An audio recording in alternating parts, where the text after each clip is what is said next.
ನಮಸ್ಕಾರ. ಫೋಕಸ್ 18ಗೆ ಸ್ವಾಗತ. ನಾನು ಸೌಮ್ಯ ಮಳಲಿ. ರಾಜ್ಯಸಭೆ ರಣವ್ಯೂಹ, 3 ಪಕ್ಷಗಳ 4ನೇ ಆಟ.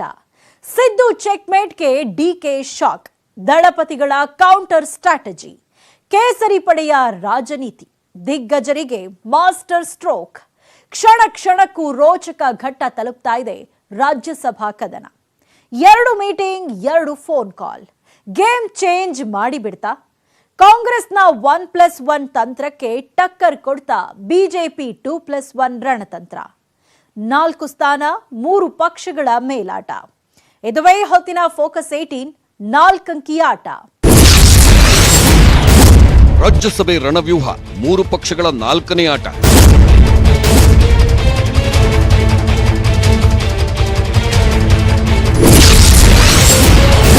ಸಿದ್ದು ಚೆಕ್ಮೇಟ್ಗೆ ಡಿಕೆ ಶಾಕ್, ದಳಪತಿಗಳ ಕೌಂಟರ್ ಸ್ಟ್ರಾಟಜಿ.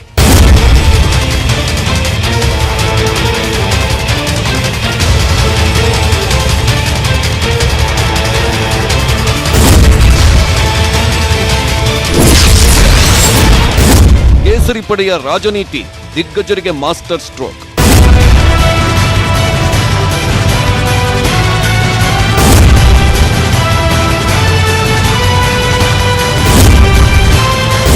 ಇದು ಆಟ, 4 ಅಂಕಿ ಆಟ, 3 ಪಕ್ಷಗಳ 4ನೇ ಆಟ. 4ನೇ ಸ್ಥಾನಕ್ಕೆ 3 ಪಕ್ಷಗಳು ಹೆಣೆದಿವೆ ಭಾರೀ ತಂತ್ರ, ರಣತಂತ್ರ. 4 ಅಂಕಿ ಆಟದ ಹಿಂದೆ ಬಿದ್ದಿರೋ 3 ಪಕ್ಷಗಳು ನೂರಾರು ಲೆಕ್ಕಾಚಾರ ಮಾಡುತ್ತಿವೆ. ರಾಜ್ಯಸಭೆ ರಣಾಂಗಣ ದಿನದಿಂದ ದಿನಕ್ಕೆ ರೋಚಕ ತಿರುವು ಪಡೆದುಕೊಳ್ಳುತ್ತಿದೆ. ಕ್ಷಣದಿಂದ ಕ್ಷಣಕ್ಕೆ ಕಾವೇರುತ್ತಿದೆ. ಗಂಟೆಗೊಂದು ತಂತ್ರ, ನಿಮಿಷಕ್ಕೊಂದು ರಾಜಕೀಯ ಲೆಕ್ಕಾಚಾರ. ನಿನ್ನೆವರೆಗೂ ಇದ್ದ ಚಿತ್ರಣ ಇವತ್ತು ಸಂಪೂರ್ಣ ಬದಲಾಗಿದೆ. ಆ ಒಂದು ಸ್ಥಾನಕ್ಕಾಗಿ 3 ಪಕ್ಷಗಳ ನಡುವೆ ಜಿದ್ದಾಜಿದ್ದಿನ ಸಮರ ನಡೆಯುತ್ತಿದೆ. ಪರಸ್ಪರ ಒಬ್ಬರನ್ನೊಬ್ಬರು ಹಣಿಯೋದಕ್ಕೆ ತಂತ್ರ ಪ್ರತಿತಂತ್ರ ಹೂಡುತ್ತಿದ್ದಾರೆ. ರಾಜ್ಯಸಭೆ ರಣಾಂಗಣ ಅಂತೂ ಯಾರ ಊಹೆಗೂ ಸಿಲುಕ್ತಿಲ್ಲ, ಅಂದಾಜಿಗೂ ನಿಲುಕ್ತಿಲ್ಲ. ಮೇಲ್ಮನೆಗೆ ನಡೆಯುತ್ತಿರೋ 3 ಮತ್ತೊಂದರ ಆಟ ಇನ್ನಿಲ್ಲದಂತೆ ರಾಜ್ಯ ರಾಜಕೀಯದಲ್ಲಿ ಸಂಚಲನ ಸೃಷ್ಟಿಸಿದೆ. ಹೆಜ್ಜೆ ಹೆಜ್ಜೆಗೂ ಕುತೂಹಲ, ಕ್ಷಣ ಕ್ಷಣಕ್ಕೂ ರೋಚಕ ತಿರುವು. ಮೇಲ್ಮನೆ ಪ್ರವೇಶಕ್ಕಾಗಿ 3 ಪಕ್ಷಗಳ ಮೇಲಾಟ, ರಾಜಕೀಯ ಲೆಕ್ಕಾಚಾರ. ಒಂದು ಕುರ್ಚಿ ಸುತ್ತ 3 ಪಕ್ಷಗಳು ಗಿರಿಕಿ ಹೊಡೆಯುತ್ತಿವೆ. ಮೇಲ್ಮನೆಯಲ್ಲಿ ಮೇಲುಗೈ ಸಾಧಿಸಲು ನಡೆಯುತ್ತಿರೋ ಹಗ್ಗಜಗ್ಗಾಟ ನೋಡಿದ್ರೆ ಇಡೀ ರಾಜ್ಯ ರಾಜಕಾರಣ ಕುತೂಹಲದ ಕೇಂದ್ರ ಬಿಂದುವಾಗಿದೆ.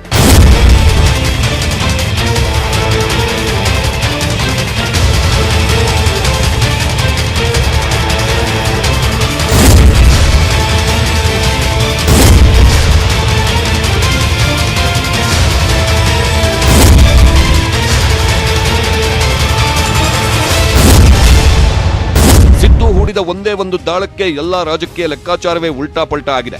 ರಾತ್ರಿ ಬೆಳಗಾಗೋದ್ರೊಳಗೆ ರಾಜ್ಯಸಭೆಯ ರಣಕಣದ ಕಂಪ್ಲೀಟ್ ಚಿತ್ರಣವೇ ಬದಲಾಗಿ ಹೋಗಿದೆ. ರಾಜ್ಯಸಭೆಯಲ್ಲಿ ತಮ್ಮ ಪಾರುಪತ್ಯ ಸಾಧಿಸಲು ಪ್ರತಿಷ್ಠೆಯ ಸದ್ದು, ತಿರುಗೇಟಿನ ಜಿದ್ದು ಕಾಣುತ್ತಿದೆ. ರಾಜ್ಯಸಭೆ ರಣಕಣ ಅಖಾಡದಲ್ಲಿ ಸ್ಪರ್ಧಿಗಳ ಸಮರ. ಸಿದ್ದು ಕೊಟ್ಟ ಡಬಲ್ ಡಿಚ್ಚಿಗೆ ದಳಪತಿಗಳ ಪಾಳಯದಲ್ಲಿ ತಲ್ಲಣ. ರಾತ್ರಿ ನಡೀತು ರಾಜ್ಯಸಭೆಯ ರಣರೋಚಕ ಕಹಾನಿ. ಸಿದ್ದು ಮಾಡಿದ ಆ 2 ಫೋನ್ ಕಾಲ್, ಆ 2 ಮೀಟಿಂಗ್ ಗೇಮ್ ಚೇಂಜ್ ಮಾಡಿಬಿಟ್ಟಿದೆ.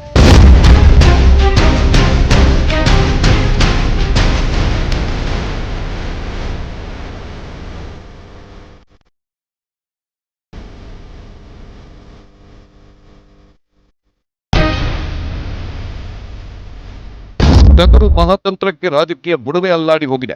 ಸಿದ್ದು ನಯಾ ಗೇಮ್ಗೆ ಕೇಸರಿ ಪಾಳ್ಯ ಕೂಡ ತನ್ನ ರೂಟ್ ಮ್ಯಾಪ್ ಅನ್ನೇ ಚೇಂಜ್ ಮಾಡಿಬಿಟ್ಟಿದೆ. ರಾಜಕೀಯದಲ್ಲಿ ಯಾವ ಕ್ಷಣದಲ್ಲಿ ಏನು ಬೇಕಾದರೂ ಆಗುತ್ತೆ ಅನ್ನೋದೇ ಪದೇ ಪದೇ ಪ್ರೂವ್ ಆಗ್ತಾನೆ ಇದೆ. ಈಗ ಮತ್ತೊಮ್ಮೆ ರಾಜ್ಯಸಭಾ ಚುನಾವಣೆಯಲ್ಲೂ ಈ ಮಾತು ಪ್ರೂವ್ ಆಗಿದೆ. ಕಣ್ಣ ಮುಚ್ಚೆ ಕಾಡೆ ಗೂಡೆ ಆಟ ಸಖತ್ತಾಗಿ ನಡೆಯುತ್ತಿದೆ.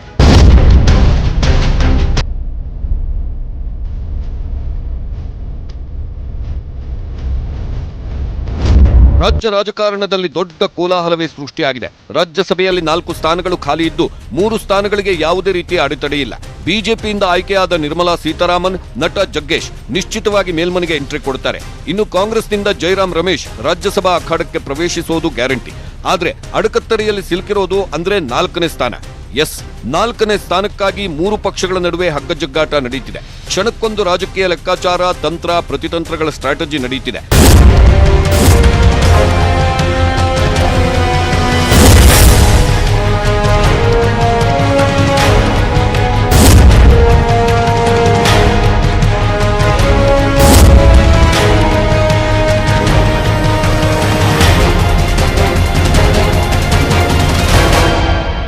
ಮೊನ್ನೆವರೆಗೂ ರೇಪು ಒಂದೇ ಅಭ್ಯರ್ಥಿಯನ್ನ ಕಣಕ್ಕಿಳಿಸ್ತೀವಿ ಅಂತಿದ್ದ ಕಾಂಗ್ರೆಸ್ ನಾಯಕರು ಸೋಮವಾರ ತಮ್ಮ ಎರಡನೇ ಸೇನಾನಿಯನ್ನ ಕಣಕ್ಕಿಳಿಸೋದರ ಮೂಲಕ ರಾಜ್ಯಸಭೆಯ ಮೇಲಾಟವನ್ನೇ ಚೇಂಜ್ ಮಾಡಿಬಿಟ್ರು. ಅತ್ತ ತಮಗೆ ಕಾಂಗ್ರೆಸ್ ಸಪೋರ್ಟ್ ಸಿಗುತ್ತೆ, ಕಮಲಪಾಳ್ಯದ ಕೃಪಾ ಕಟಾಕ್ಷ ಸಿಗುತ್ತೆ ಅಂತ ದಳಪತಿಗಳು ಲೆಕ್ಕಾಚಾರ ಹಾಕ್ತಿದ್ರು.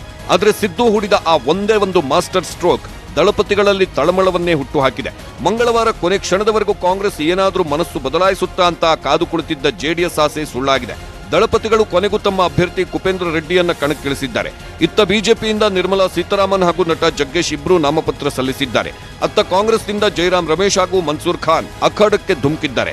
ಯಾವಾಗ ಟಗರು ಮಹಾತಂತ್ರ ಹುಡ್ತೋ ಎರಡೇ ಅಭ್ಯರ್ಥಿಗಳು ಅಂತ ಜಪಿಸುತ್ತಿದ್ದ ಬಿಜೆಪಿ ಕೂಡ ತನ್ನ ಮೂರನೇ ಅಭ್ಯರ್ಥಿಯಾಗಿ ಲೆಹರ್ ಸಿಂಗ್ ಅವರನ್ನ ಕಣಕ್ಕಿಳಿಸಿದೆ. ವೀಕ್ಷಕರೇ, ನೀವಿಲ್ಲಿ ಒಂದು ಅಂಶವನ್ನ ಸೂಕ್ಷ್ಮವಾಗಿ ಗಮನಿಸಬೇಕು. 4ನೇ ಸ್ಥಾನಕ್ಕೆ ಯಾರಿಗೂ ಕೂಡ ಬಹುಮತವಿಲ್ಲ. 3 ಪಕ್ಷಗಳು ಕೂಡ ಪರಸ್ಪರ ಒಂದಕ್ಕೊಂದು ಡಿಪೆಂಡ್ ಆಗಿವೆ. ಅಷ್ಟಕ್ಕೂ ಸಿದ್ದು ಚೆಕ್ಮೇಟ್ ಮಾಡಿದ್ಯಾಕೆ? ಜೆಡಿಎಸ್ಗೆ ಟಗರು ಗುಮ್ಮಲು ಕಾರಣವೇನು? ಸಿದ್ದು ಮಹಾತಂತ್ರದಿಂದ ದಳಪತಿಗಳಿಗೆ ಆಯ್ತಾ ಶಾಕ್ ಟ್ರೀಟ್ಮೆಂಟ್? ಕೊನೆ ಕ್ಷಣದಲ್ಲಿ ಕೇಸರಿ ಪಾಳೆಯ ತ್ರಿಶೂಲಾಸ್ತ್ರ ಪ್ರಯೋಗಿಸಿದ್ಯಾಕೆ? ಇದರ ಹಿಂದಿರೋ ಕೇಸರಿ ಪಾಳೆಯದ ಲೆಕ್ಕಾಚಾರವೇನು? ಇವುಗಳಲ್ಲಿಯೇ ಅಡಗಿದೆ 4 ಅಂಕಿಯ ಸೀಕ್ರೆಟ್.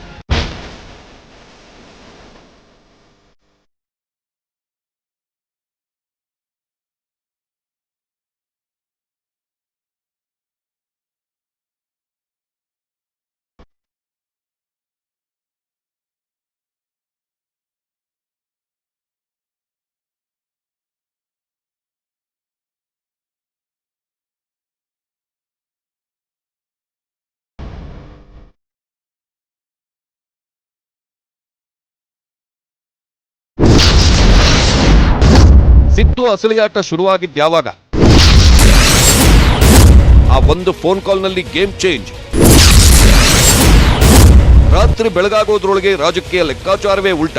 ಯಾವಾಗ ಜೆಡಿಎಸ್ನಿಂದ ಕಣಕ್ಕಿಳಿದು ಕಾಂಗ್ರೆಸ್ ಬೆಂಬಲ ಪಡೆಯಲು ಮುಂದಾಗಿದ್ದ ಕುಪೇಂದ್ರ ರೆಡ್ಡಿ ಡಿಕೆಶಿಯನ್ನ ಮೀಟ್ ಆಗ್ತಾರೋ ಆಗಿನಿಂದಲೇ ಸಿದ್ದು ಅಸಲಿಯಾಟ ಶುರುವಾಯಿತು. ರಾಜ್ಯಸಭೆಯ ಅಸಲಿಯಾಟ ಬದಲಾಗಿದ್ದೇ ಇಲ್ಲಿಂದ. ಸಿದ್ದು ಎರಡನೇ ಅಭ್ಯರ್ಥಿಯನ್ನ ಕಣಕ್ಕಿಳಿಸಿದ್ದೇ ಇಲ್ಲಿಂದ. ಅದ್ಯಾವಾಗ ರಾಜ್ಯಸಭೆ ಕಣಕ್ಕಿಳಿಯೋದಕ್ಕೆ ಕುಪೇಂದ್ರ ರೆಡ್ಡಿ ಡಿಕೆಶಿ ಅವರನ್ನ ಭೇಟಿಯಾದ್ರೋ ಇದೇ ವಿಚಾರ ಸಿದ್ದು ಅವರ ಕಣ್ಣನ್ನ ಕೆಂಪಾಗಿಸಿತ್ತು. ಇಲ್ಲಿಂದಲೇ ಸಿದ್ದು 4 ಅಂಕಿಯ ಆಟವನ್ನ ಶುರು ಹಚ್ಚಿಕೊಂಡ್ರು. ಕುಪೇಂದ್ರ ರೆಡ್ಡಿ ಡಿಕೆಶಿಯನ್ನ ಭೇಟಿಯಾಗುವುದಕ್ಕೂ ಸಿದ್ದು 4 ಅಂಕಿಯ ಆಟ ಶುರು ಮಾಡುವುದಕ್ಕೂ ಇರೋ ನಂಟೇನು, ಆ ಬಗ್ಗೆ ನಿಮಗೆ ಕ್ಲಾರಿಟಿ ಕೊಡ್ತೀವಿ.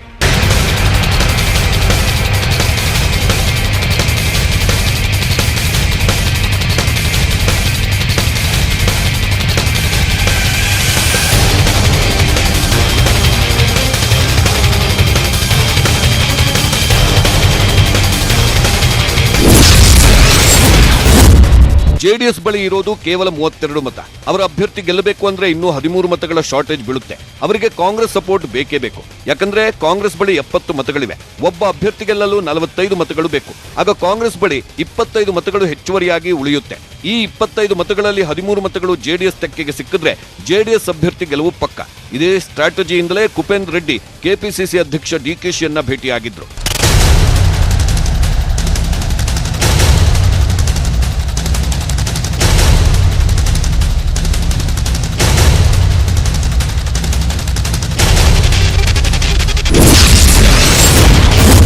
ಅತ್ತ ಕುಪೇಂದ್ರ ರೆಡ್ಡಿ ಡಿಕೆಶಿ ಭೇಟಿ, ಇತ್ತ ಸಿದ್ದು ಗರಂ. ಡಿಕೆಶಿ ಭೇಟಿಯಾಗೋದ್ರ ಮೂಲಕ ಸ್ಪರ್ಧೆ ಕಠಿಣ ಆಗದಂತೆ ಜೆಡಿಎಸ್ ಪ್ಲಾನ್ ಮಾಡಿತ್ತು. ಡಿಕೆ ಶಿವಕುಮಾರ್ ಅವರನ್ನ ಭೇಟಿಯಾಗಿದ್ದ ಕುಪೇಂದ್ರ ರೆಡ್ಡಿ ಬಿಕೆ ಹರಿಪ್ರಸಾದ್ ಅವರನ್ನು ಕೂಡ ಭೇಟಿಯಾಗಿದ್ರು. ಇದೇ ವಿಚಾರ ಸಿದ್ದು ಕಿವಿಗೂ ಬಿತ್ತು. ಕುಪೇಂದ್ರ ರೆಡ್ಡಿ ಕೈ ನಾಯಕರನ್ನ ಭೇಟಿಯಾದ ಬೆನ್ನಲ್ಲೇ ಅಲರ್ಟ್ ಆದ ಸಿದ್ದು ರಾಜಕೀಯ ದಾಳ ಹೂಡಿದ್ದಾರೆ. ಅತ್ತ ಡಿಕೆಶಿ ಕುಪೇಂದ್ರ ರೆಡ್ಡಿ ಮಾತು ಮುಗಿಸ್ತಿದ್ದಂತೆ ಇತ್ತ ಸಿದ್ದರಾಮಯ್ಯ ಫೋನ್ ಕೈಗೆತ್ತಿಕೊಳ್ತಾರೆ. ಕಾಂಗ್ರೆಸ್ ಪ್ರಧಾನ ಕಾರ್ಯದರ್ಶಿ ವೇಣುಗೋಪಾಲ್ಗೆ ರಿಂಗ್ ಮಾಡೇ ಬಿಡ್ತಾರೆ. ಜೆಡಿಎಸ್ ಅಭ್ಯರ್ಥಿ ಕುಪೇಂದ್ರ ರೆಡ್ಡಿ ಡಿಕೆಶಿ ಹಾಗೂ ಬಿಕೆ ಹರಿಪ್ರಸಾದ್ ಅವರನ್ನ ಭೇಟಿಯಾಗಿ ಬೆಂಬಲ ಕೋರಿರುವ ವಿಚಾರವನ್ನು ಪ್ರಸ್ತಾಪಿಸಿದ್ರು. ಅಷ್ಟೇ ಅಲ್ಲ, ಜೆಡಿಎಸ್ಗೆ ಬಿಲ್ಕುಲ್ ಬೆಂಬಲ ಕೊಡೋದೇ ಬೇಡ ಅಂತ ಆಕ್ಷೇಪ ವ್ಯಕ್ತಪಡಿಸಿದ್ರಂತೆ.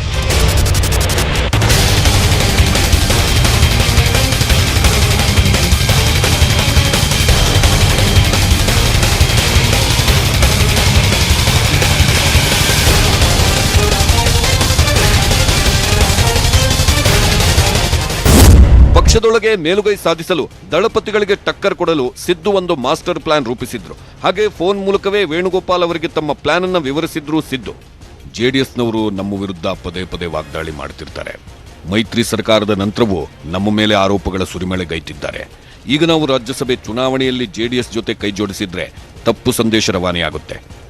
ನಾವೇ ಎರಡನೇ ಅಭ್ಯರ್ಥಿಯನ್ನ ಕಣಕ್ಕಿಳಿಸೋಣ. ನಮ್ಮ ಮತಗಳು ನಮ್ಮ ಅಭ್ಯರ್ಥಿಗೆ ಬೀಳಲಿ.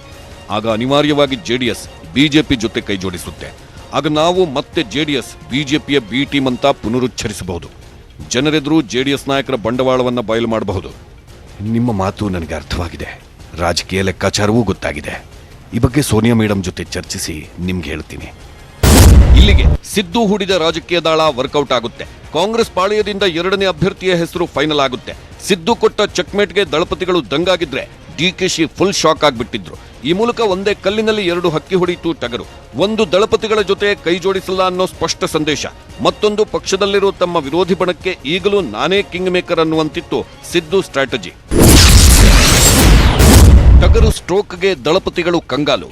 ಟಗರು ಹಾಕಿದ ಸ್ಕೆಚ್ ಸಕ್ಸಸ್ ಆಗಿ ಮನ್ಸೂರ್ ಖಾನ್ಗೆ ಟಿಕೆಟ್ ಫೈನಲ್ ಆಗುತ್ತೆ. ಸಿದ್ದು ತಮ್ಮ ಮಾತು ಫೈನಲ್ ಆಗಿದ್ದಕ್ಕೆ ಫುಲ್ ಖುಷಿಯಾಗಿದ್ರೆ ಇತ್ತ ಡಿಕೆಶಿ ಫುಲ್ ಸೈಲೆಂಟ್ ಆಗಿದ್ರು. ಜೈರಾಮ್ ರಮೇಶ್ ನಾಮಪತ್ರ ಸಲ್ಲಿಕೆ ವೇಳೆ ಡಿಕೆಶಿ ಅಷ್ಟೊಂದು ಆಕ್ಟಿವ್ ಆಗಿರದೆ ಇದ್ದಿದ್ದಕ್ಕೆ ಇದು ಸಾಕ್ಷಿ. ಆ ಕಡೆ ಸಿದ್ದು ನಯಾ ಗೇಮ್ ಚಾಲು ಮಾಡಿದ್ದೇ ತಡ, ಇತ್ತ ತೆನೆಪಾಳ್ಯದಲ್ಲಿ ದೊಡ್ಡ ಮಟ್ಟದ ಕಂಪನವೇ ಸೃಷ್ಟಿಯಾಗಿದೆ. ದಳಪತಿಗಳು ಕೆಂಡಾಮಂಡಲರಾಗ್ಬಿಟ್ಟಿದ್ದಾರೆ, ಕಂಗಾಲಾಗ್ಬಿಟ್ಟಿದ್ದಾರೆ, ಕೈ ಹಿಸುಕಿಕೊಳ್ತಿದ್ದಾರೆ. ನಾವು ಸೋನಿಯಾ ಗಾಂಧಿ ಅವರನ್ನ ಕೇಳಿಯೇ ನಮ್ಮ ಅಭ್ಯರ್ಥಿಯನ್ನ ಕಣಕ್ಕಿಳಿಸಿದ್ವಿ.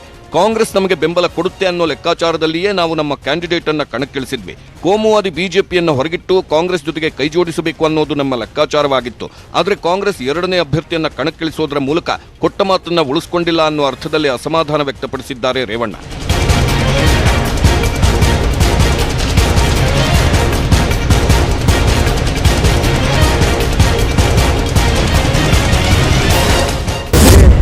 ರಾಷ್ಟ್ರೀಯ ಅಧ್ಯಕ್ಷರು ಸನ್ಮಾನ್ಯ ಸೋನಿಯಾ ಗಾಂಧಿಯವರ ಹತ್ರನೇ ದೇವೇಗೌಡರೇ ಮಾತಾಡಿದ್ದಾರೆ. ದೇವೇಗೌಡರು ಮಾತಾಡಿದ ಮೇಲೆ ಅವ್ರ ಒಪಿನಿಯನ್ ಅವ್ರು ಕೊಟ್ಟ ಮೇಲೆ ಅವರು ವೇಣುಗೋಪಾಲ್ ಅವರಿಗೆ ಕುಮಾರಸ್ವಾಮಿಯವರು ಮತ್ತು ಖರ್ಗೆ ಸಾಹೇಬರು, ರಾಜ್ಯಸಭಾ ವಿರೋಧ ಪಕ್ಷದ ನಾಯಕರು ಎಲ್ಲರನ್ನೂ ಭೇಟಿ ಮಾಡಿದ್ದಾರೆ. ಸಿದ್ದರಾಮಯ್ಯನವರು ಭೇಟಿಗೆ ಅವಕಾಶ ಕೇಳಿದ್ದು, ಅವ್ರಿನ್ನೂ ಅವಕಾಶ ಇದೆ. ಮೊನ್ನೆ ಅವರೇನಾಗಿದೆ, ಅವರೇ ನಾವು JDSಗೆ ಯಾವುದೇ ಕಾರಣದಿಂದ ವೋಟ್ ಕೇಳೋದು ಇಲ್ಲ, ಹಾಕಲ್ಲ ಅಂತ ಅವರೊಬ್ಬರು ಹೇಳಿದ್ದಾರೆ. ಬಾಕಿ ಎಲ್ಲ ಮುಖಂಡರುಗಳ ಹತ್ರನೂ ಮಾತಾಡಿದ್ದೀವಿ. ಅದ್ರ ಮೇಲೆ ಈಗ ಇನ್ನೂ ಒಂದು ಸಾರಿ ಮನವಿ ಮಾಡ್ತೀವಿ. ಅವ್ರ ಹತ್ರ ಮೆಜಾರಿಟಿ ಇಲ್ಲ, ಇರೋದು 21 ಸೀಟು, ನಮ್ಮ ಹತ್ರ 32 ಸೀಟ್ ಇದೆ. ನಾವು ಅವ್ರಿಗೆ ಮೇಡಮ್ವರೆಗೂ 6-7 ಸೀಟ್ ಶಾರ್ಟೇಜ್ ಆಗುತ್ತೆ, ನಮಗೆ ಕೊಡಿ ಅಂತ ಕೇಳಿದ್ದೀವಿ. ಅದನ್ನು ಅವರೆಲ್ಲ ಅಗ್ರಿ ಆಗೋದಕ್ಕೆ ನಾವು ಅರ್ಜಿ ಹಾಕಿದ್ದು. ಎಲ್ಲರೂ ವಿಶ್ವಾಸಕ್ಕೆ ತಗೊಂಡೆ ನಾವು ಇವತ್ತು ಅರ್ಜಿ ಹಾಕಿದ್ವಿ. ಬಿಜೆಪಿಯಿಂದ ಮೂರನೇ ಅಭ್ಯರ್ಥಿ ಅಖಾಡಕ್ಕೆ. ಲೆಹರ್ ಸಿಂಗ್ಗೆ ಗ್ರೀನ್ ಸಿಗ್ನಲ್ ಕೊಟ್ಟ ಹೈಕಮಾಂಡ್. ಕ್ರಾಸ್ ತಂತ್ರ ಹೂಡಿದ್ದಕ್ಕೆ ಬಿಜೆಪಿ. ಜೆಡಿಎಸ್ ಬುಡಕ್ಕೆ ಬೆಂಕಿ ಇಡುವುದಕ್ಕೆ ಸಿದ್ದು ಮಾಡಿದ ಮಾಸ್ಟರ್ ಪ್ಲಾನ್ ಇಂದ ಕೇವಲ ದಳಪತಿಗಳಿಗೆ ಮಾತ್ರವಲ್ಲ, ಕೇಸರಿಪಾಳ್ಯಕ್ಕೂ ಇದರ ಬಿಸಿ ತಟ್ಟಿದೆ. ಕೇಸರಿಪಾಳ್ಯದ ತಂತ್ರ ಕೂಡ ಬುಡಮೇಲಾಗಿದೆ. ತನ್ನ ತಂತ್ರಗಾರಿಕೆಯನ್ನೇ ಬಿಜೆಪಿ ಈಗ ಬದಲು ಮಾಡಿದೆ.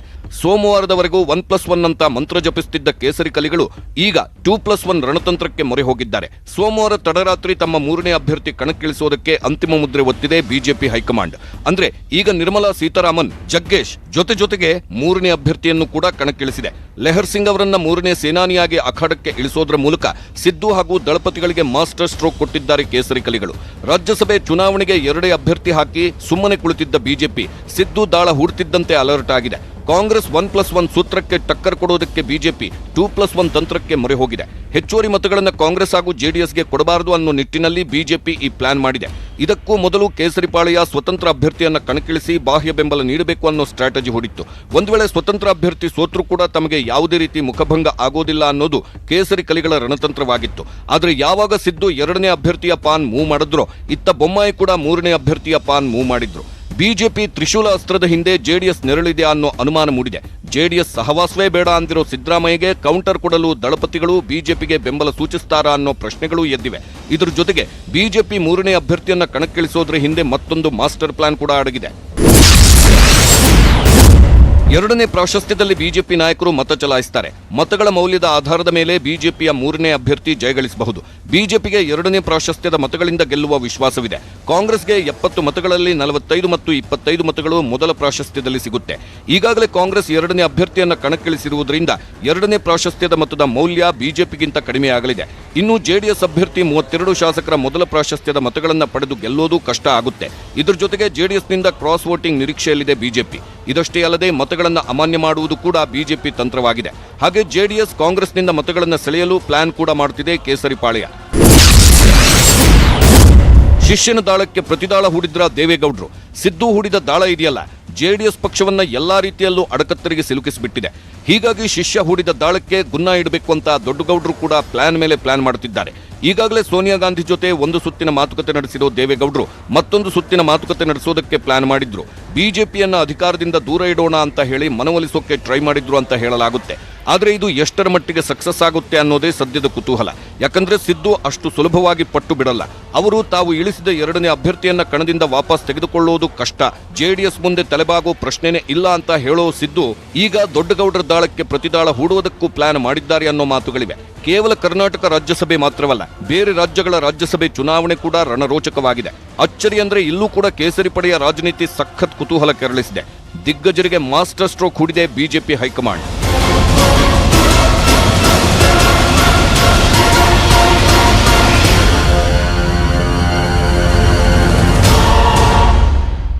ಕರ್ನಾಟಕದ ಜೊತೆಗೆ ಬೇರೆ ರಾಜ್ಯಗಳಿಗೂ ರಾಜ್ಯಸಭಾ ಚುನಾವಣೆ ನಡೆಯಲಿದೆ. ಅಚ್ಚರಿ ಅಂದ್ರೆ ಈ ಬಾರಿ ಬಿಜೆಪಿ ಹೈಕಮಾಂಡ್ ದೊಡ್ಡ ದೊಡ್ಡ ನಾಯಕರಿಗೇನೆ ಕೋಕ್ ಕೊಟ್ಟಿದೆ. ಅಷ್ಟಕ್ಕೂ ಬಿಜೆಪಿ ದಿಗ್ಗಜರಿಗೆ ಗ್ರೀನ್ ಸಿಗ್ನಲ್ ಕೊಡದೇ ಇರೋದ್ರ ಹಿಂದಿರೋ ಲೆಕ್ಕಾಚಾರವೇನು? ಏನಿದು ಹೈ ಗೇಮ್ ಪ್ಲಾನ್? ಈ ಬಗ್ಗೆ ಹೇಳ್ತೀವಿ ಬ್ರೇಕ್ ಆದ್ಮೇಲೆ. ಕರ್ನಾಟಕದ ಜೊತೆಗೆ 14 ರಾಜ್ಯಗಳ 57 ಸ್ಥಾನಗಳಿಗೆ ರಾಜ್ಯಸಭಾ ಸಮರ ನಡೆಯಲಿದೆ. ವೆರಿ ಇಂಟ್ರೆಸ್ಟಿಂಗ್ ಅಂದ್ರೆ ಬಿಜೆಪಿ ಹೈಕಮಾಂಡ್ ಈ ಬಾರಿ ದಿಗ್ಗಜರನ್ನೇ ಅಖಾಡದಿಂದ ಕೈಬಿಟ್ಟಿದೆ. ಘಟಾನುಘಟಿಗಳಿಗೆ ಮೇಲ್ಮನೆಗೆ ಎಂಟ್ರಿ ಕೊಡೋದಕ್ಕೆ ಗ್ರೀನ್ ಸಿಗ್ನಲ್ ಕೊಟ್ಟಿಲ್ಲ. ಅಷ್ಟಕ್ಕೂ ಬಿಜೆಪಿ ಪ್ರಮುಖ ನಾಯಕರಿಗೆ ಕೋಕ್ ಕೊಟ್ಟಿದ್ರ ಹಿಂದಿರೋ ಗೇಮ್ ಪ್ಲಾನ್ ಏನು? ಈ ಬಗ್ಗೆ ಕಂಪ್ಲೀಟ್ ರಿಪೋರ್ಟ್ ಇಲ್ಲಿದೆ ನೋಡಿ. 15 ರಾಜ್ಯಗಳ 57 ಸ್ಥಾನಗಳಿಗೆ ರಾಜ್ಯಸಭಾ ಕದನ. ರಾಜ್ಯದ ರಾಜ್ಯಸಭಾ ರಣಕಣ ದಿನದಿಂದ ದಿನಕ್ಕೆ ರಣರೋಚಕವಾಗ್ತಿದೆ. ಕ್ಷಣ ಕ್ಷಣಕ್ಕೂ ರಾಜಕೀಯ ಲೆಕ್ಕಾಚಾರಗಳೆಲ್ಲ ಬುಡಮೇಲಾಗ್ತಿವೆ. 3 ಪಕ್ಷಗಳು 4ನೇ ಸ್ಥಾನಕ್ಕಾಗಿ ತೀವ್ರ ಪೈಪೋಟಿ ನಡೆಸುತ್ತಿದ್ದು, ಒಂದು ಕುರ್ಚಿ ಸುತ್ತ ನಾಯಕರು ಗಿರಿಕಿ ಹೊಡೆಯುತ್ತಿದ್ದಾರೆ. ಇದು ರಾಜ್ಯದ ರಾಜ್ಯಸಭಾ ಚುನಾವಣೆ ಲೆಕ್ಕಾಚಾರವಾಗಿದ್ರೆ, ಉಳಿದ ರಾಜ್ಯಗಳ ರಾಜ್ಯಸಭಾ ಚುನಾವಣೆ ಕೂಡ ಅಷ್ಟೇ ಕುತೂಹಲದಿಂದ ಕೂಡಿದೆ. ಜೂನ್ 10ಕ್ಕೆ 15 ರಾಜ್ಯಗಳ 57 ಸ್ಥಾನಗಳಿಗೆ ರಾಜ್ಯಸಭಾ ಚುನಾವಣೆ ನಡೆಯಲಿದೆ. ಉತ್ತರ ಪ್ರದೇಶ, ಬಿಹಾರ, ಮಹಾರಾಷ್ಟ್ರ, ಪಂಜಾಬ್, ಮಧ್ಯಪ್ರದೇಶ, ಉತ್ತರಾಖಂಡ್, ಛತ್ತೀಸ್ಗಢ ಸೇರಿದಂತೆ 15 ರಾಜ್ಯಗಳಲ್ಲಿ ಮೇಲ್ಮನೆ ಮಹಾಯುದ್ಧ ನಡೆಯಲಿದೆ. ದಿಗ್ಗಜರನ್ನು ಕೈಬಿಟ್ಟ ಬಿಜೆಪಿ ಹೈಕಮಾಂಡ್. ಘಟಾನುಘಟಿಗಳಿಗೆ ನೋ ಎಂದಿದ್ದೇಕೆ ಬಿಜೆಪಿಯಿಂದ ಕೇಂದ್ರ ಸಚಿವ ಪಿಯೂಷ್ ಗೋಯಲ್ ಮಹಾರಾಷ್ಟ್ರದಿಂದ ಆಯ್ಕೆಯಾಗಲಿದ್ದಾರೆ. ರಾಧಾಮೋಹನ್ ಅಗರ್ವಾಲ್, ಲಕ್ಷ್ಮೀಕಾಂತ್ ಬಾಜಪೇಯಿ, ಸುರೇಂದ್ರ ನಗರ್, ಸಂಗೀತಾ ಯಾದವ್ ಸೇರಿದಂತೆ ಕೆಲ ಘಟಾನುಘಟಿಗಳು ಕಣಕ್ಕಿಳಿದಿದ್ದಾರೆ. ಆದರೆ ಅಗೈನ್ ಬಿಜೆಪಿ ಹೈಕಮಾಂಡ್ನ ಲೆಕ್ಕಾಚಾರ ನಿಮಗೆ ಗೊತ್ತಿದೆಯಲ್ವಾ? ಸದಾ ಅಚ್ಚರಿಯ ನಿರ್ಧಾರಗಳಿಗೆ ಫೇಮಸ್ ಆಗಿರೋ ಬಿಜೆಪಿ ಈ ಬಾರಿ ಕೂಡ ರಾಜ್ಯಸಭಾ ಚುನಾವಣೆ ವಿಚಾರದಲ್ಲೂ ಅಚ್ಚರಿಯ ನಿರ್ಧಾರಗಳನ್ನು ಕೈಗೊಂಡಿದೆ. ರಾಜ್ಯದಲ್ಲಿ ನಟ ಜಗ್ಗೇಶ್ಗೆ ಮಣೆ ಹಾಕಿದ ಬಿಜೆಪಿ ಹೈಕಮಾಂಡ್ ಕೇಸರಿ ಪಾಳ್ಯದಲ್ಲೇ ಸಂಚಲನ ಸೃಷ್ಟಿಸಿತ್ತು. ಇದೇ ರೀತಿ ಬೇರೆ ರಾಜ್ಯಗಳ ರಾಜ್ಯಸಭಾ ಚುನಾವಣೆಗೆ ಘಟಾನುಘಟಿಗಳನ್ನೇ ಕೈಬಿಟ್ಟಿದೆ. ಈ ಮೂಲಕ ಮತ್ತೊಂದು ಅಚ್ಚರಿಗೆ ಮುನ್ನುಡಿ ಬರೆದಿದೆ. ಮುಖ್ತಾರ್ ಅಬ್ಬಾಸ್ಗೆ ಕೋಕ್ ಕೊಟ್ಟ ಹೈ. ಪ್ರಕಾಶ್ ಜಾವಡೇಕರ್ಗೂ ಒಲಿಯಲಿಲ್ಲ ಲಕ್. ಈ ಬಾರಿ ಬಿಜೆಪಿ ಹೈಕಮಾಂಡ್ ಮೇಲ್ಮನೆಗೆ ಪಕ್ಷದ ದೊಡ್ಡ ನಾಯಕರಿಗೆ ಮಣೆ ಹಾಕಿಲ್ಲ. ದಿಗ್ಗಜರನ್ನೇ ಕೈಬಿಟ್ಟು ಅಚ್ಚರಿ ಉಂಟು ಮಾಡಿದೆ. ಅದರಲ್ಲಿ ಮೊದಲನೇ ಹೆಸರೇ ಮುಖ್ತಾರ್ ಅಬ್ಬಾಸ್ ನಖ್ವಿ. 2016ಕ್ಕೆ ರಾಜ್ಯಸಭೆಗೆ ಆಯ್ಕೆಯಾಗಿದ್ದು, ಇದೇ ಜೂನ್ 29ಕ್ಕೆ ನಖ್ವಿ ಅಧಿಕಾರಾವಧಿ ಮುಗಿಯಲಿದೆ. ಪ್ರಸ್ತುತ ನಖ್ವಿ ಅಲ್ಪಸಂಖ್ಯಾತ ವ್ಯವಹಾರಗಳ ರಾಜ್ಯ ಸಚಿವರಾಗಿ ಕಾರ್ಯನಿರ್ವಹಿಸುತ್ತಿದ್ದಾರೆ. ನಖ್ವಿ ರಾಜ್ಯಸಭಾ ಅವಧಿ ಮುಗಿತಾ ಇರೋ ಹಿನ್ನೆಲೆ ಅವರು ತಮ್ಮ ಕುರ್ಚಿಯನ್ನ ಉಳಿಸಿಕೊಳ್ಳಬೇಕೆಂದ್ರೆ 6 ತಿಂಗಳಲ್ಲಿ ಅವರು ಕೇಂದ್ರ ಸಂಸದರಾಗಲೇಬೇಕು. ರಾಜ್ಯಸಭೆಯಿಂದ ನಿವೃತ್ತಿಯಾದ ಬಳಿಕ ನಖ್ವಿಗೆ ಉಳಿದಿರೋದು ಒಂದೇ ಮಾರ್ಗ, ರಾಂಪುರದ ಲೋಕಸಭಾ ಉಪಚುನಾವಣೆಗೆ ಸ್ಪರ್ಧಿಸಬೇಕು. ಹಾಗೇನಾದ್ರೂ ಆದ್ರೆ 12 ವರ್ಷಗಳ ಬಳಿಕ ನಖ್ವಿ ರಾಂಪುರದಿಂದ ಅದೃಷ್ಟದ ಪರೀಕ್ಷೆಗೆ ಇಳಿದ ಹಾಗೆ ಆಗುತ್ತೆ. ಕೇವಲ ನಖ್ವಿ ಮಾತ್ರವಲ್ಲ, ಮಾಜಿ ಸಚಿವ ಪ್ರಕಾಶ್ ಜಾವಡೇಕರ್ಗೂ ಕೂಡ ಈ ಬಾರಿ ಅದೃಷ್ಟ ಒಲಿದು ಬಂದಿಲ್ಲ. 2008ರಲ್ಲಿ ಮಹಾರಾಷ್ಟ್ರದಿಂದ ಮೇಲ್ಮನೆಗೆ ಜಾವಡೇಕರ್ ಆಯ್ಕೆಯಾಗಿದ್ರು. 2014ರಲ್ಲಿ ಮತ್ತೆ ಮಧ್ಯಪ್ರದೇಶದಿಂದ ರಾಜ್ಯಸಭೆಗೆ ನೇಮಕವಾಗಿದ್ರು. ಜಾವಡೇಕರ್ ಪ್ರಸ್ತುತ ಬಿಜೆಪಿ ವಕ್ತಾರರಾಗಿಯೂ ಕೂಡ ಕಾರ್ಯನಿರ್ವಹಿಸುತ್ತಿದ್ದಾರೆ. ಆದರೆ ಈ ಬಾರಿ ಜಾವಡೇಕರ್ಗೂ ಕೂಡ ಮೇಲ್ಮನೆ ಪ್ರವೇಶಿಸುವ ಅದೃಷ್ಟ ಸಿಕ್ಕಿಲ್ಲ. ಕೇಸರಿ ಹೈಕಮಾಂಡ್ ಜಾವಡೇಕರ್ಗೂ ಮೇಲ್ಮನೆ ಬಾಗಿಲನ್ನು ಮುಚ್ಚಿದೆ. ಜಾತಿದಾಳ ಹುಡಿದ್ರ ದಿಲ್ಲಿ ವರಿಷ್ಠರು. ಹಿರಿಯರಾದ ಒಪಿ ಮಾಥೂರ್, ಬಿಜೆಪಿ ಪ್ರಧಾನ ಕಾರ್ಯದರ್ಶಿ ದುಷ್ಯಂತ್ ಗೌತಮ್ ಹಾಗೂ ವಿನಯ್ ಸಹಸ್ರಬುದ್ಧಿ ಅವರಿಗೂ ಹೈಕಮಾಂಡ್ ನಾಯಕರು ಗ್ರೀನ್ ಸಿಗ್ನಲ್ ನೀಡಿಲ್ಲ. ಹಾಗೆ ಬಿಜೆಪಿಯ ರಾಜ್ಯಸಭಾ ವಿಪ್ ಮುಖ್ಯಸ್ಥ ಹಾಗೂ ಮಾಜಿ ಕೇಂದ್ರ ಸಚಿವ ಶಿವಪ್ರತಾಪ್ ಶುಕ್ಲಾ ಹೆಸರನ್ನು ಕೂಡ ಲಿಸ್ಟಿನಿಂದ ಕೈಬಿಡಲಾಗಿದೆ. ಇವರ ಜೊತೆಗೆ ರಾಜಸ್ಥಾನದ ಮಾಜಿ ಸಿಎಂ ವಸುಂಧರಾ ರಾಜೆ, ಎಜೆ ಅಕ್ಬರ್ಗೂ ಕೂಡ ಕೇಸರಿ ಕಲಿಗಳು ಈ ಬಾರಿ ಮೇಲ್ಮನೆಗೆ ಎಂಟ್ರಿ ಕೊಟ್ಟಿಲ್ಲ. ಎಸ್, ಹೀಗೆ ಕೇಸರಿ ಹೈಕಮಾಂಡ್ ದೊಡ್ಡ ದೊಡ್ಡ ಘಟಾನುಘಟಿಗಳನ್ನೇ ರಾಜ್ಯಸಭಾ ರೇಸ್ನಿಂದ ಕೈಬಿಟ್ಟಿದೆ. ರಾಜ್ಯಸಭಾ ಚುನಾವಣೆಯಲ್ಲಿ ಬಿಜೆಪಿ ಹೈಕಮಾಂಡ್ ಹೇಗೆ ಜಾತಿ ದಾಳವನ್ನ ಹೂಡಿ ಜಗ್ಗೇಶ್ಗೆ ಮಣೆ ಹಾಕ್ತೋ ಅದೇ ರೀತಿ ಯುಪಿ, ಮಧ್ಯಪ್ರದೇಶ ಸೇರಿದಂತೆ ಹಲವು ರಾಜ್ಯಗಳಲ್ಲಿ ಜಾತಿ ದಾಳವನ್ನ ಹೂಡಿದೆ. ಹಿಂದುಳಿದ ವರ್ಗದ ನಾಯಕರಿಗೆ, SC/ST ಲೀಡರ್ಸ್ಗೆ ಮಣೆ ಹಾಕಿದೆ. ಈ ಮೂಲಕ ಸಮತೋಲನ ಸೂತ್ರಕ್ಕೆ ಮೊರೆ ಹೋಗಿದೆ ಬಿಜೆಪಿ ಹೈಕಮಾಂಡ್. 2024ರ ಲೋಕಸಭಾ ಚುನಾವಣೆಯನ್ನ ಟಾರ್ಗೆಟ್ ಮಾಡಿಯೇ ಈ ರೀತಿ ಒಂದು ಲೆಕ್ಕಾಚಾರಕ್ಕೆ ಹೈಕಮಾಂಡ್ ಕೈ ಹಾಕಿದೆ. ಬಿಜೆಪಿ ಯಾವಾಗಲೂ ಹೊಸ ಮುಖಗಳಿಗೆ ಹೆಚ್ಚು ಮಣೆ ಹಾಕೋದ್ರಿಂದ ಈ ಬಾರಿಯೂ ಅದೇ ರೀತಿಯ ತಂತ್ರವನ್ನ ಅನುಸರಿಸಿದೆ. ಹೀಗಾಗಿ ಹಳೆ ನಾಯಕರಿಗೆ ಕೊಟ್ಟಿದೆ ಕೇಸರಿ ಹೈಕಮಾಂಡ್. ಇವೆಲ್ಲ ಒಂದು ಕಡೆ ಆದ್ರೆ ಇನ್ನು ಕರುನಾಡ ರಾಜ್ಯಸಭಾ ಸಮರ ದಿನದಿಂದ ದಿನಕ್ಕೆ, ಕ್ಷಣದಿಂದ ಕ್ಷಣಕ್ಕೆ ರೋಚಕ ತಿರುವು ಪಡೆದುಕೊಳ್ಳುತ್ತಿದೆ. 4 ಅಂಕಿ ಹಿಂದೆ ಬಿದ್ದಿರೋ 3 ಪಕ್ಷಗಳ ನಾಯಕರು ತಮ್ಮದೇ ಆದ ಸ್ಟ್ರಾಟಜಿ ಹುಡುತಿದ್ದು ಕೊನೆ ಕ್ಷಣದಲ್ಲಿ ಯಾವ ರೀತಿ ಎಫೆಕ್ಟ್ ಆಗುತ್ತೆ ಅನ್ನೋದೇ ಕುತೂಹಲ ಹುಟ್ಟಿಸಿದೆ.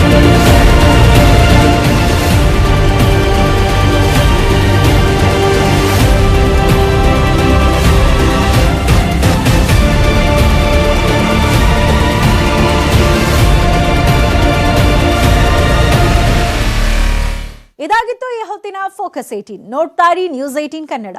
ಜಾಲ ನಮ್ಮದು, ಬಲ ನಿಮ್ಮದು.